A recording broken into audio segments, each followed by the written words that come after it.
गंगा को हम भारत से हटा लें तो भारत को भारत कहना मुश्किल हो जाए।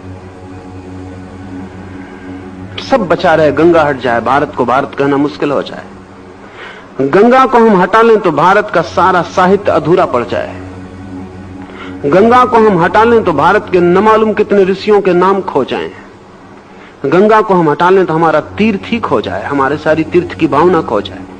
गंगा के साथ भारत के प्राण बड़े पुराने दिनों से कमिटेड हैं, बड़े गहरे में जुड़े हैं। गंगा जैसे हमारी आत्मा का प्रतीक हो गई है। मुल्क की भी अगर कोई आत्मा होती और उसके प्रतीक होते हो तो गंगा ही हमारा प्रतीक है। पर क्या कारण होगा गंगा के इस गहरी प्रतीक बन जाने का कि हजारों हजारों वर्ष पहले कृष्ण भी कहते हैं कि नदियों में मैं गंगा हूं।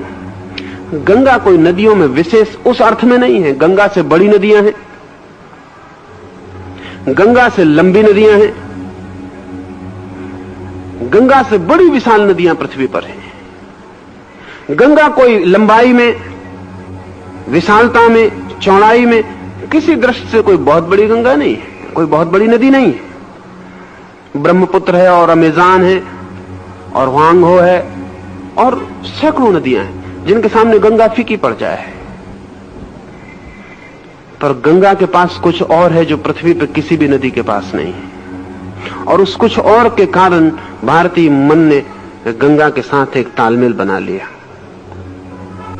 एक तो बहुत मजे की बात है कि पूरी पृथ्वी पर गंगा सबसे ज्यादा जीवंत नदी है, अलाइव।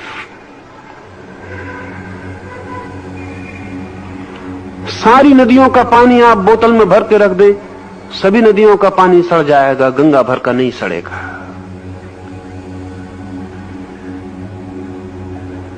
केमिकली गंगा बहुत विशिष्ट है। उसका पानी डिटेरिएट नहीं होता, सड़ता नहीं है, वर्षों रखा रहे। बंद बोतल में भी वो अपनी पवित्रता और अपनी स्वच्छता कायम रखता है। ऐसा किसी नदी का पानी पूरी पृथ्वी पर नहीं है। सभी नदियों के पानी इस अर्थों में कमजोर है। गंगा का पानी इस अर्थों में विशेष मालूम पड़ता है, उसका विशेष केमिकल गुण मालूम पड़ता है। गंगा में इतनी लाशें हम फेंकते हैं, गंगा में हमने हजारों हजारों वर्षों से लाशें बहाई हैं। अकेले गंगा के पानी में सब कुछ लीन हो जाता है, हड्डी भी। दुनिया की किसी नदी में वैसी क्षमता नहीं। हड्डी भी पिघल के लीन हो जाती है और बह जाती है, और गंगा को अपवित्र नहीं कर पाती। गंगा सभी को आत्मसात कर लेती है, हड्डी को भी। कोई भी दूसरे पानी में लाश को हम डालेंगे, पानी सड़ेगा। पानी कमजोर और लाश मजबूत पड़ती है। गंगा में लाश को हम डालते हैं, लाश ही बिखर जाती है, मिल जाती है अपने तत्वों में। गंगा अछूती बहती रहती, उस पर कोई प्रभाव नहीं पड़ता। गंगा के पानी की बड़ी केमिकल परीक्षाएं हुई हैं वैज्ञानिक, और अब तो यह वैज्ञानिक रूप से सिद्ध हो गया कि उसका पानी असाधारण है। ये क्यों है असाधारण, ये भी थोड़ी हैरानी की बात है, क्योंकि गंगा जहां से निकलती है वहां से बहुत नदियां निकलती। गंगा जिन पहाड़ों से गुजरती वहां से कई नदियां गुजरती। तो गंगा में जो खनिज और जो तत्व मिलते हैं वो और नदियों में भी मिलते हैं। फिर गंगा में कोई गंगा का ही पानी तो नहीं होता, गंगोत्री से तो बहुत छोटी सी धारा निकलती, फिर और तो सब दूसरी नदियों का पानी ही गंगा में आता है। विराट धारा तो दूसरे नदियों की पानी की ही होती है। लेकिन ये बड़े मजे की बात है कि जो नदी गंगा में नहीं मिली, उस वक्त उसके पानी का गुणधर्म और होता है, और गंगा में मिल जाने के बाद उसी पानी का गुणधर्म और हो जाता है। क्या होगा कारण? केमिकली तो कुछ पता नहीं चल पाता, वैज्ञानिक रूप से इतना तो पता चलता है कि विशेषता है और उसके पानी में खनिज और केमिकल्स का भेद है। विज्ञान इतना ही कह भी सकता है।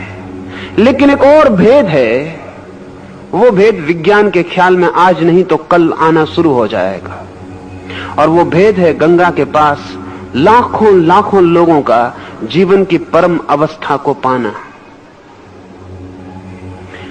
ये मैं आपसे कहना चाहूंगा कि पानी, जब भी कोई व्यक्ति, अपवित्र व्यक्ति पानी के पास बैठता, अंदर जाने की बात अलग, पानी के पास भी बैठता है तो पानी प्रभावित होता है और पानी उस व्यक्ति की तरंगों से आच्छादित हो जाता है और पानी उस व्यक्ति के तरंगों को अपने में ले लेता है। पानी बहुत शीघ्रता से चार्ज्ड हो जाता है। पानी बहुत शीघ्रता से व्यक्तित्व से अनुप्राणित हो जाता है। पानी पर छाप बन जाती है।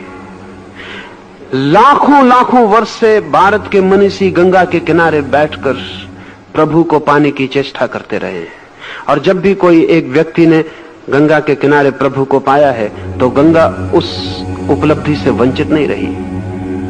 गंगा भी आच्छादित हो गई है।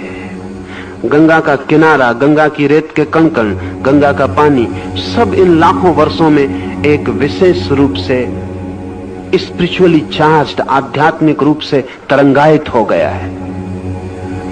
इसलिए हमने गंगा के किनारे तीर्थ बनाए हैं। इसलिए लोग गंगा की यात्रा करते रहे। इसलिए लोग सोचते थे कि गंगा में जाके पाप धुल जाएंगे। वो पाप गंगा की वजह से नहीं धुल सकते, लेकिन गंगा के पास जो मिल्यू है, गंगा के पास जो वातावरण है, वो जो लाखों लाखों वर्षों की छाया है, उस छाया में जरूर आप अगर अपने हृदय के द्वार खोलें तो आप दूसरे आदमी होकर वापस लौट सकते हैं।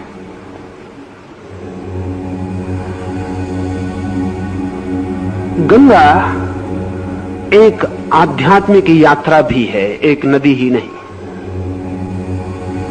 और इस तरह के बहुत से प्रयोग हुए। जैनों के 22 तीर्थंकर पार्श्वनाथ हिल्स पर निर्वाण को उपलब्ध हुए। एक ही पर्वत पर 22 तीर्थंकर निर्वाण को उपलब्ध हुए। 24 तीर्थंकर में से यह आकस्मिक नहीं मालूम होता है, क्योंकि 22 तीर्थंकर 24 में हजारों साल का फासला है। इन हजारों साल में ये 22 व्यक्ति अपने मरने के क्षण में एक छोटी सी पहाड़ी पर पहुंच गए। ये पूर्व नियोजित है, आयोजित है। उस पूरे पहाड़ को चार्ज करने की चेष्टा जैन तीर्थंकरों ने की। वो पूरा पहाड़, जब एक तीर्थंकर अपने शरीर को छोड़ता है तो ये घटना उस घटना से बड़ी है जब एक अणु का विस्फोट होता है। लेकिन वो हमें पता चल गई है, अभी दूसरी घटना हमें पता नहीं चली। वैज्ञानिक अब कहते हैं कि एक अणु के विस्फोट से इतनी ऊर्जा पैदा होती है कि सारी पृथ्वी आग से भर जाए। हिरोशिमा में जो अणु का विस्फोट हुआ उसमें 1,20,000 आदमी 5 सेकंड में राख हो गए। अणु आंख से दिखाई नहीं पड़ता, इतनी छोटी चीज है। और अणु के विस्फोट का मतलब क्या है? अणु के विस्फोट का मतलब है कि अणु 3 इलेक्ट्रॉन, पॉजिट्रॉन, न्यूट्रॉन से मिलकर बनता है। उन तीनों को अलग कर दिया जाए तो जिस शक्ति के द्वारा वे तीनों जुड़े थे वो शक्ति रिलीज हो जाती, मुक्त हो जाती। वही शक्ति 1,20,000 आदमियों को 5 सेकंड में राख कर देती। एक छोटा सा अणु जो आंख से दिखाई नहीं पड़ता। अगर हम अणु को समझना चाहें तो अगर 1,00,000 अणुओं को एक के ऊपर एक रखें तो आपके बाल की मोटाई के बराबर होंगे। एक इतना छोटा सा अणु 1,20,000 आदमियों को राख कर देता है विस्फोट से।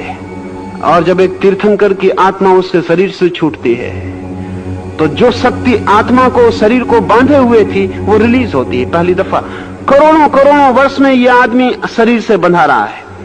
अब इसकी आत्मा सदा के लिए शरीर को छोड़ रही है। शरीर और इसको बांधने वाली जो शक्ति थी वो छूटेगी। वही शक्ति इस पहाड़ पर बिखर जाएगी। 22 तीर्थंकर जाकर उस पहाड़ को इलेक्ट्रिफाइड कर दिए। वो पहाड़ मैग्नेटिक हो गया। फिर इसके बाद लाखों वर्षों तक लोग उस पहाड़ की तीर्थ यात्रा करते रहे इस आशा में कि वो मैग्नेटिज्म, वो चुंबक उनके प्राणों को भी छू ले और स्पर्श कर ले। जैसा जैनों ने प्रयोग किया है पार्श्वनाथ हिल्स पर, ठीक वैसा ही प्रयोग हिंदुओं ने गंगा के किनारे किया है। सच में जिसका हृदय रूपांतरित हुआ हो और परमात्मा के लिए समर्पित हो गया हो, वो सारा वातावरण उससे प्रभावित हो जाता है। कण कण उनके प्रभाव को पी लेता है, आत्मसात कर लेता है। कृष्ण कहते हैं मैं नदियों में गंगा हूं। गंगा साधारण नदी नहीं है, एक आध्यात्मिक यात्रा है और एक आध्यात्मिक प्रयोग। लाखों वर्षों तक लाखों लोगों का उसके निकट मुक्ति को पाना, परमात्मा के दर्शन को उपलब्ध होना, आत्म साक्षात्कार को पाना, लाखों लोगों का उसके किनारे आकर अंतिम घटना को उपलब्ध होना। वे सारे लोग अपनी जीवन ऊर्जा को गंगा के पानी पर उसके किनारों पर छोड़ गए। इसलिए कृष्ण कहते हैं कि मैं नदियों में गंगा हूं। और हे अर्जुन, सृष्टियों का आदि, अंत और मध्य मैं ही हूं।